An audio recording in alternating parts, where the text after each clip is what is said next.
আসসালামু আলাইকুম রাহমাতুল্লাহি ওয়া বারাকাতুহু। সুপ্রিয় সম্মানিত দর্শক ও শ্রোতা, আশা করি মহান রব্বুল আলামিনের দয়ায় আপনারা সকলেই ভালো আছেন। সুপ্রিয় সম্মানিত দর্শক ও শ্রোতা, আজকে হযরত ওমর রাদিয়াল্লাহু তাআলা আনহু থেকে একটি ঘটনা বর্ণনা করব। ঘটনার শিরোনাম হচ্ছে আমি বাড়াবাড়ি করেছিলাম। সুপ্রিয় সম্মানিত দর্শক ও শ্রোতা, আপনাদের নিকট অনুরোধ থাকবে ঘটনাটি শেষ পর্যন্ত শোনার। একবারের ঘটনা, হযরত আবু বকর রাদিয়াল্লাহু আনহু খুব পেরেশান হয়ে রাসূল সাল্লাল্লাহু আলাইহি ওয়াসাল্লামের দরবারে এলেন। রাসূল সাল্লাল্লাহু আলাইহি ওয়াসাল্লাম আবু বকরকে পেরেশান দেখে অন্য সাহাবাদের বললেন, মনে হয় তোমাদের বন্ধুরা কারো সঙ্গে ঝগড়া হয়েছে। এরপর আবু বকর রাদিয়াল্লাহু আনহু রাসূল সাল্লাল্লাহু আলাইহি ওয়াসাল্লামকে সালাম করে বললেন, আমারও ওমরের মাঝে কিছু কথা কাটাকাটি হয়েছে। আমি তার কাছে ক্ষমা চেয়েছি, কিন্তু সে মানতে চাচ্ছে না, তাই আমি আপনার কাছে এলাম। রাসূল সাল্লাল্লাহু আলাইহি ওয়াসাল্লাম হযরত আবু বকর রাদিয়াল্লাহু আনহুকে বললেন, আবু বকর, আল্লাহ তোমাকে ক্ষমা করুন, আল্লাহ তোমাকে ক্ষমা করুন, আল্লাহ তোমাকে ক্ষমা করুন।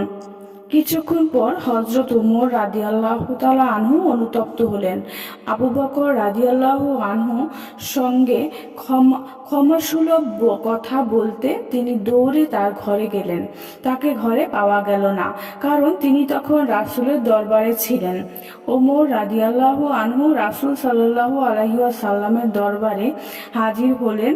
ওমর রাদিয়াল্লাহু আনহুকে দেখে রাসূলের চেহারার রং পরিবর্তন হয়ে গেল, কারণ রাসূল সাল্লাল্লাহু আলাইহি ওয়াসাল্লামের ধারণা ছিল হয়তো ওমর এখনো আবু বকরকে ক্ষমা করেনি।